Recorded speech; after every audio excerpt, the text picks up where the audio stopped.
What's good and welcome to the Lava Lounge. I'm Jeronimo Davis with Erupt Management, and today we are talking with Dan Reagans.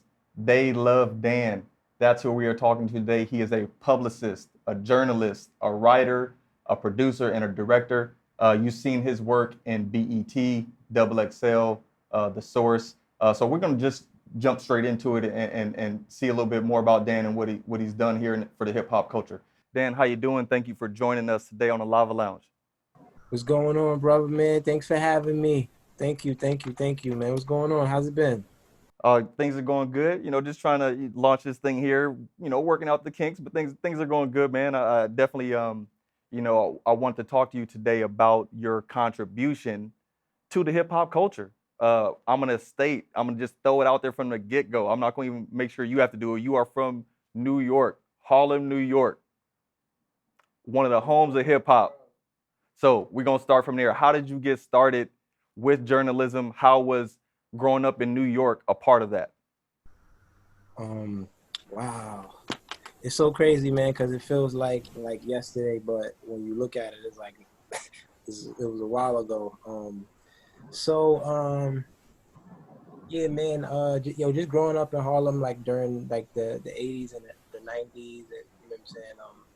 It's just being around that culture, like firsthand off the streets. I was always like enamored and an intrigued to hip hop, and unknowingly, just like when I finished my academic career, like when I finished up at college, I got into journalism, and it was traditional journalism, like newspaper stuff, investigative reporting, like that type of stuff, because I really wasn't focus on journalism, like, what I'm saying, as a passion or as like a career, something I wanted to do in regards to music, But I ended up, when I finished school, I got a job. All of my, this is right when the recession hit, but I had ended up getting a job at the New York Sun and interviewed. Everything went cool. And I remember I spent a bunch of money and got like suits and, just like stuff for work to get dipped.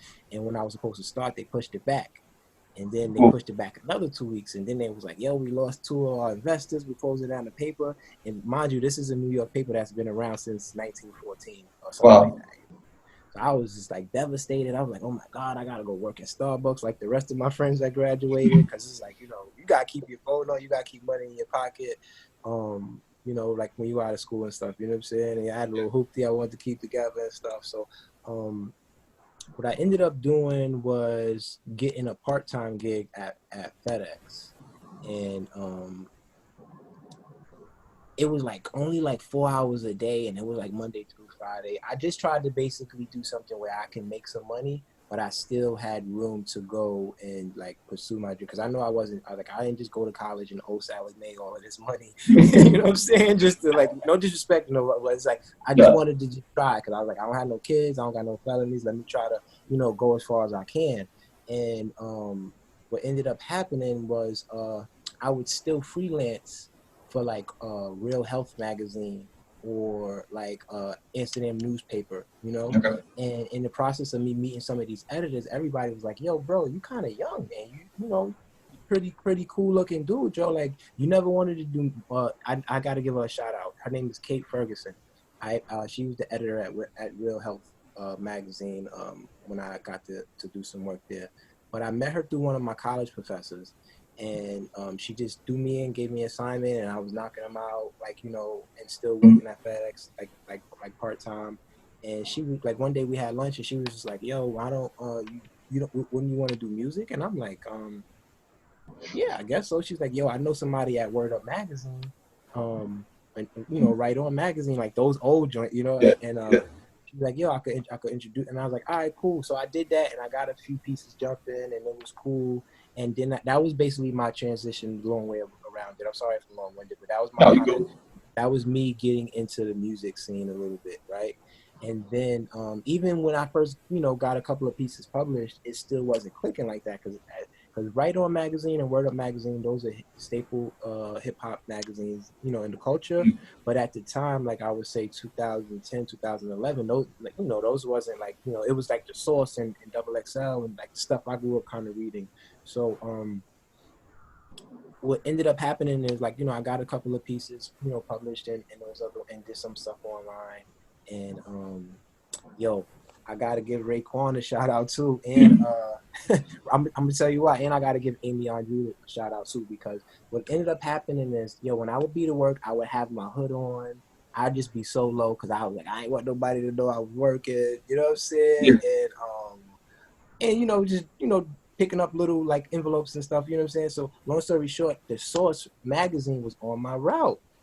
And what ended up happening is, I would go to deliver to them every day, but I never spoke to nobody because, you know, I kept my hood on, my hat low, got my iPod at the time. Yeah. It wasn't even no phones. This is when we had the iPods. You know what I'm saying? So I always kept it on, and I wasn't, you know. So one day I was riding the elevator up with this girl, and with this lady actually, right?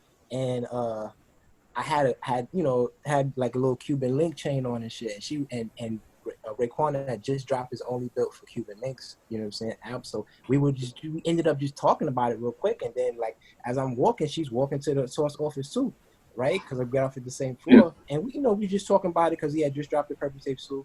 And she was like, I was like, yo, I actually graduated and I had my degree in communications, and I was doing this, that, and the third. Long story short, she like, yo, here's my card. I'm the actual, you know, I'm the editor at large here. Send me some of your stuff and we'll see what we can do. And I'm like, oh snap. You know, I'm like, okay, cool. It's all worked out. I was, you know what I mean, ready to quit right there or whatever, right?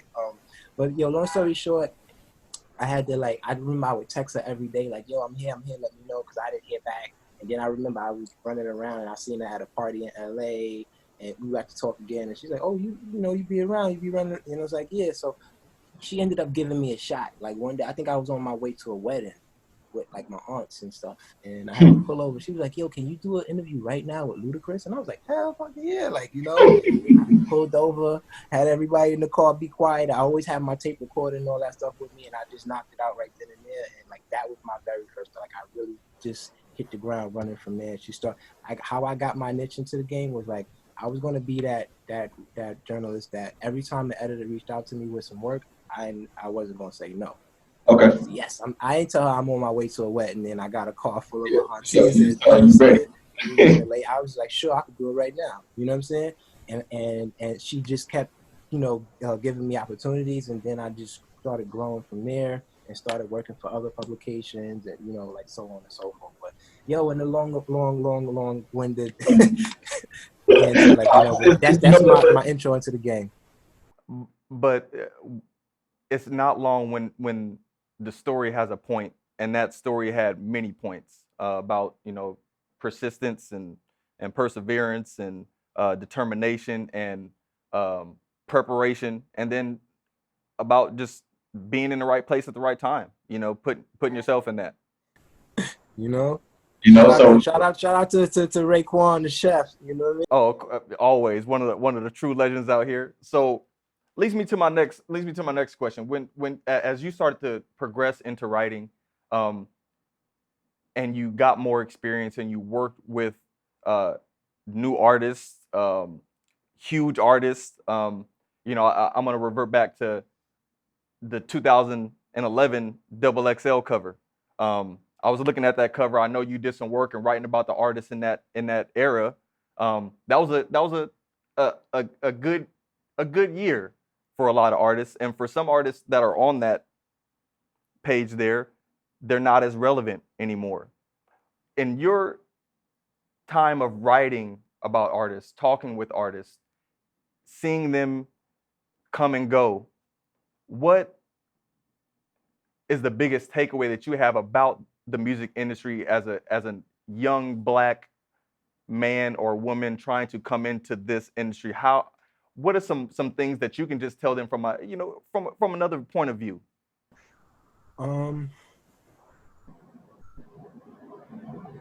What I would say is to save energy, because you know, like me just being like from Harlem World, and you know, I don't be trying to do too much, and I don't try to waste anybody's time. And yeah, like if I could get to uh answer A without having to do, you know what I'm saying, like X, Y, and Z, like, you know, I'd rather do that. What's the shortest way to get to that? You know what I'm saying? What's the best, not shortest way, but what's the best, most effective way to get to that without, you know, having to jump through hoops and X, Y, and Z. So, I would say, for one, this is what I share with a lot of artists and just a lot of people and aspiring artists and people in general. Is like, yo, what are you great at? Like, whatever your niche is, you honestly have to follow that. And I think that everything else will open up for you. You know, like you can't, oh, I want to be a rapper. I love rap, but I can't, I could spit too. Like I got a little, like, you know what I'm saying? If I could write, you know what I'm saying, music reviews, I could definitely write 16 bars. But to be honest, me personally, I don't like my voice and my delivery. So I don't like that. So it's like, yo, you have to know your lane. You know what I'm saying? And part of knowing your lane is like, oh, you know what? I don't like how I deliver. So maybe I could go do this. Maybe I Yeah. could songwrite. Maybe I could go be a journalist and cover the art. You know what I mean? You have to, whatever it is that you're good at. Basically, I'm like not trying to say don't try to do anything new, but don't try to force it, because when you try to force it, you know, you're gonna end up you basically gonna end up like spending a lot of time and energy on something, and then you're gonna be, oh, this is not, you know, my area of expertise anyway, or somebody that's crazy and nice than me. You know what I'm saying? Like, and it's like, damn, you know, like I wish I would have found myself. So it's kind of like, yo, you know, you absolutely have to just be honest with yourself. And with that, I think that's the first step. Just be honest with yourself. And it's like, yo, what are you good at? What can you do? Are you a good lawyer? Are you a good, like, you know, if you're good at that, go be the top lawyer. Yo, we need lawyers. We need lawyers. You know what I'm saying? Like, whatever, even if it's A&R stuff, even if it's fashion and styling and stuff like that, you know, like, if that's your niche, because hip hop is it's an art form, and it's a culture that, and is based, you know, you heard about the five, the, you know, the Mhm. graffiti music, you know what I'm saying, all of that Yeah. stuff. And it's like, it's so that even though it's just that solid five, it's so many different areas, from fashion Yeah. to law to like to everything, you know what I mean, where it's like you can be a part and you could contribute something to the culture, and you don't necessarily have to be the one in front of the camera, you know what I mean? Yeah. You don't have to be the one with the top, because it's like that's not everybody's fault. And I think for a second the art form got to where, oh, I can do this, so let me, you know, and it's like, no, you know, if you really love something, like, chill. I'm not a chef, so I'm not going like, yo, I'm gonna cook you your last meal. You know what I'm saying? Like, I'm not a chef, bro. Like, you know, let me, you know, but you know what? I know a good food critic that knows the best spot that we should go. You know what I'm saying? Let me, you feel me? So it's kind of like, you know, you have to personalize what you can bring and contribute to the culture, and do it the best way you can. So as a culture contributor, in many ways, and looking at the painting that you have behind you, um, for BET, you know, paying that homage, you know, what for BET you created a series entitled "I Talk to Tupac." How did that come about? Um, Yo, that came about. All right, so after 106 in Park had got canceled, what I ended up doing was instead of moving to like another company or going to do something else, what I ended up doing, or, you know, just trying to find a gig at another spot, I was like, yo, I'm gonna just really, I spent a lot of time in LA. I'm gonna just, you know, go pack up and move and be out there full time. And the good thing is, when I made that transition, um, I still had a good relationship with the with the new editing team that kind of came in from the BT Digital side, and they had reached out to me about one of my concepts, which is and I came about it this way, is like, I see that if you let stuff go, like if you let somebody else tell your story, they will, and they won't tell it accurately, you know what I mean? Yeah. And that's how, you know, the art form gets watered down. That's one of the, so it's like one of my things I wanted to contribute to the culture is like, yo, let's go do for, and you learn this in journalism, let's do firsthand primary information. Like, you know, let's go talk to the people that was there, not somebody that was, oh, I was around in that era. Like, nah, we got some credits together, we got some, you know what I'm saying, we, you know. And I wanted to go speak to people that were established and qualified to speak about Tupac.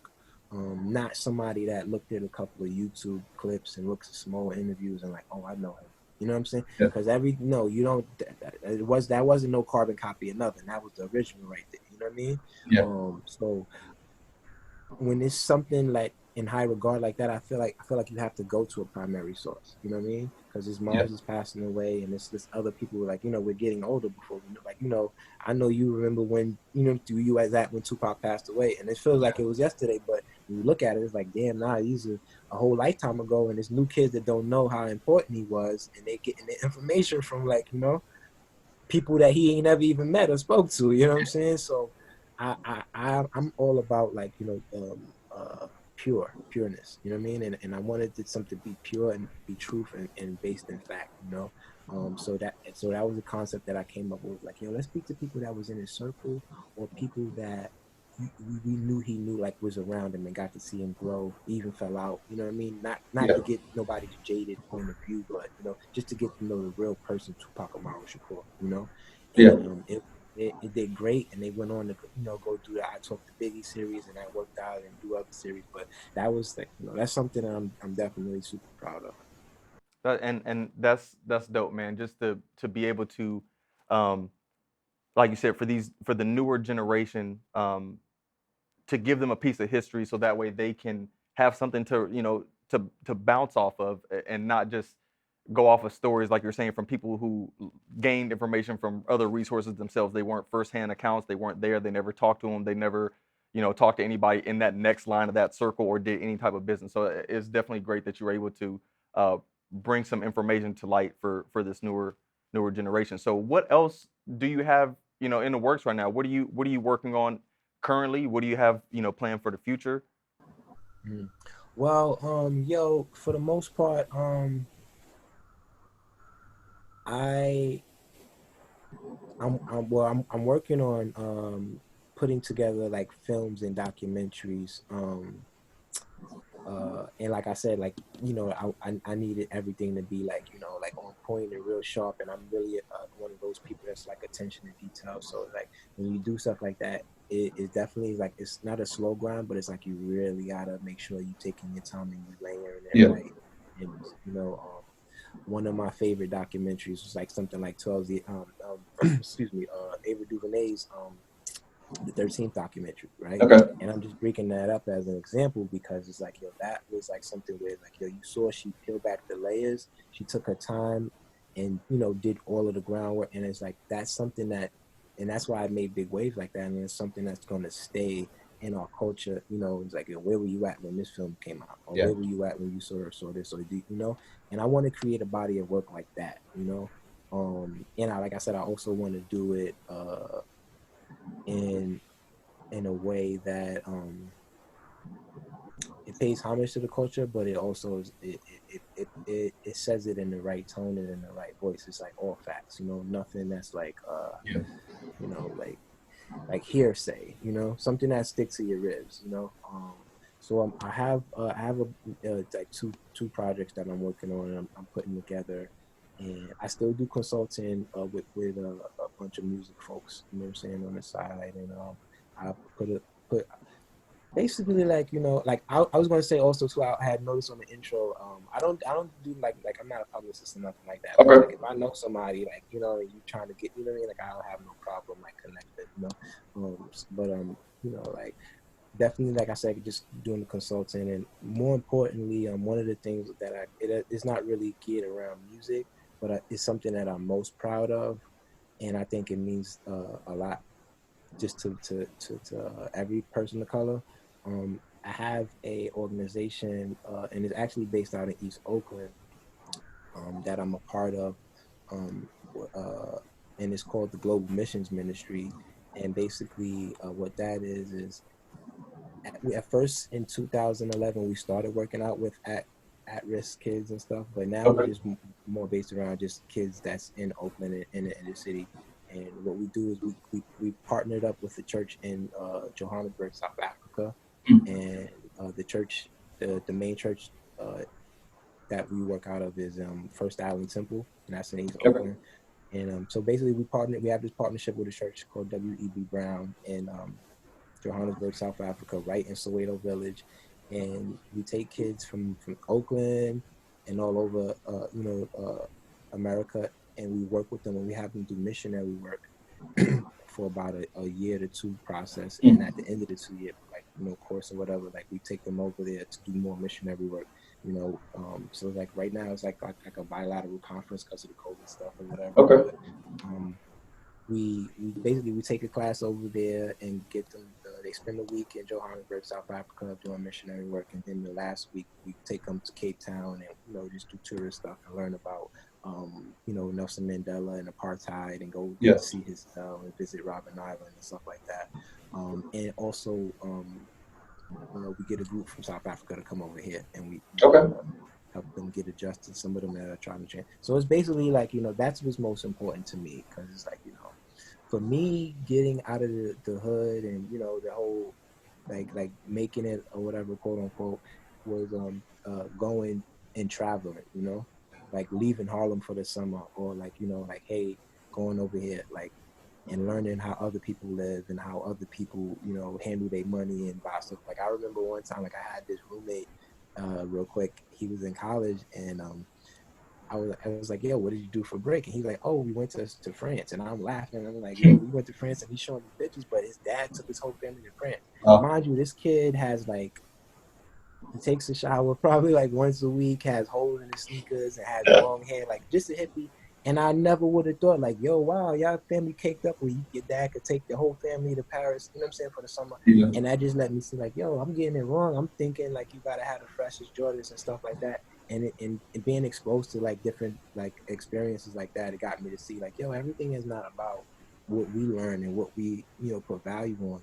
And like I said, traveling is a big part of that. Like when these kids get to go over to South Africa and they see kids that have dirt floors or don't have, like literally don't have a lot of stuff, just basic necessity, they're like, oh wow, Yeah, and that's something that I definitely appreciate with the work that you're doing, because not only, of course, that is with the missionary work that you're doing with the young Black youth in East Oakland and across the country. The experiences, like you're saying, getting to travel, getting to be in another place, and experience the smells and the air, and to get a different line of sight. It just opens up a lot. And then also for what you are doing as a whole for this younger generation that is influenced by music, that is influenced by hip hop, that is influenced by the entertainment industry as a whole. And so I do want to just say thank you for taking the time to highlight the things that are actually important, are I'm not gonna say the only thing important, but are important to help build more capacity within this younger generation of artists that is taking it over and has a chance of having way more ownership than past artists, way more ownership than some of the biggest artists that are out now. The opportunities for them going forward are going to be great. And I just want to say thank you for taking the time to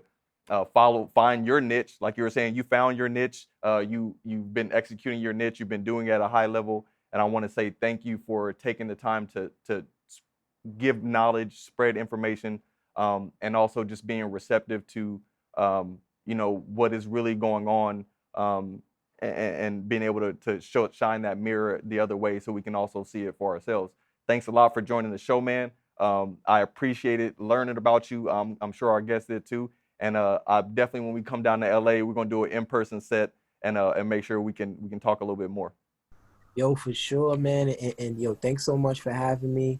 And yo, real shit, like shout out to y'all too, man, because like, I know y'all definitely like, this is, like I said, this is, I wanted to be a part of it because like attention to detail is very important.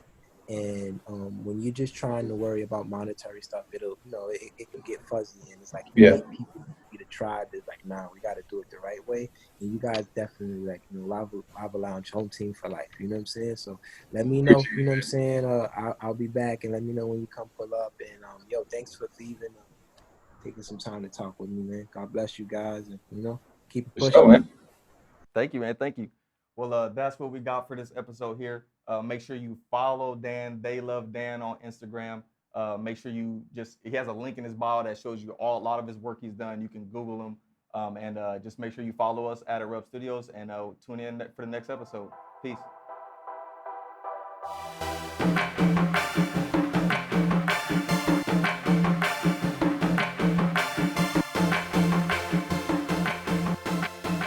This week's musical guest on the Lava Lounge is InfamousTaz from Oakland, California. Taz, welcome to the Lava Lounge. Thank you for being here. Man, thank you for having me, man. So tell everybody a little bit about your current music projects, where they can find them, and how they can follow you. Okay. Well, I just dropped my first official project with my producer Head Nodded called In the Moment. It's available on all streaming platforms. You can find it on Spotify, Google Play, iTunes, everything. And you can follow me on Instagram at InfamousTaz_, and it's the same handle for Twitter. Again, at InfamousTaz_. Bet. Thanks for making that clear for everybody. So InfamousTaz is going to be doing an in-studio performance of his new record, Therapy. Taz, give me a little background behind that record, or what made you want to write that? Okay. Well, first off, video is also out on YouTube. Okay, for sure. Check it. Saying the views is going up. And secondly, the inspiration behind Therapy was more so of how music plays such a big role in my life. You know, I've never been a person that was open enough to go to a therapist to talk about my problems and my issues and stuff. So I always use music as my personal diary to, you know, really display my inner thoughts and my inner demons, you know. So that was really the inspiration behind the song. For sure. So make sure you tune in, check out this performance, and make sure you be ready for our next musical guest every week here on the Lava Lounge. Peace. 4, 3, 2, 1. Wake up, goddammit. InfamousTaz, Head Nodded. Yeah. Shout out to my producer, Head Nodded. We in the moment. Yeah. Therapy for the mind. Therapy for the mind. Therapy for the mind. Yeah. KJ on the horns. Stern, firm, and young with a laid-back tongue, cause the aim is to succeed and achieve at 22. I bend the rules to bring you news. I do not rap just to amuse. I bring you facts along with proof. I bring you light like afternoons. When times is cold, I make it June. When your block is hot, I make it cool. You got hoes, I got the move. You got dro, I got the tunes. You feel pain, I feel it too. I'm just as human as you, so I'm making music just to soothe. Yeah. Therapy for the mind. Therapy for the mind. Therapy for the mind, therapy for the mind, therapy for the mind, hey! My message is universal, not just for a choice few. The words that I speak can free a butterfly from their cocoons. When it comes to spitting flows, I come in first like April Fools. But I'm not foolish like these dudes that tell you lies within the booth and go misguiding all the youth. I'm just providing you my truth. Use my mic just like a tool to dig in deep and bring you jewels. Plant a seed within the soil of your thoughts and watch it bloom. Manipulate sound just to soothe. Yeah. Therapy for the mind. Therapy for the mind, therapy for the mind, therapy for the mind, therapy for the mind. Hey, therapeutic for the mind, therapeutic for the spirit, therapeutic for the lost souls that's looking for spiritual healing, therapeutic for the ones stuck up in the mud looking for some cleansing, therapeutic for the ill will that no longer have a will of living, therapeutic for the black boys on the corner hustling for dinner, therapeutic for the ones on their 9 to 5 slaving for the pension, therapeutic for the ones like behind bars off within the system, play another record to escape the prison of. I'm just following the melodies on the roadmap to lucidity. I never felt myself within the church. I was rebirthed through the frequencies. I kick drum with the snare and the bass is the way I view the Holy Trinity. The studio with my people, they got all my people away from iniquities. They got them away from the shackles the government placed on my people for centuries. I'm a slave to a system similar to prison, searching for some clemency. So I express a state of mind with the rhyme, cause without it they ain't hearing me. Whenever I start getting sick of the struggle, I use my music as the remedy. A remedy for my environment, a force field from the Saracens. My demons screaming out within me, so the music is the only way to silence it. To silence the pain that I felt when I saw all my homies to coke up their sinuses. To silence the pain that I felt when I started using all the folks that inspired me. My life is like a subtraction equation, cause all I keep seeing is minuses. My life will repair like appliances. In the dark, trying to find some enlightenment, but I'm not fighting it. All that I fight is a beat, so I place all my sorrows inside of it. And use it as therapy for. in the moment.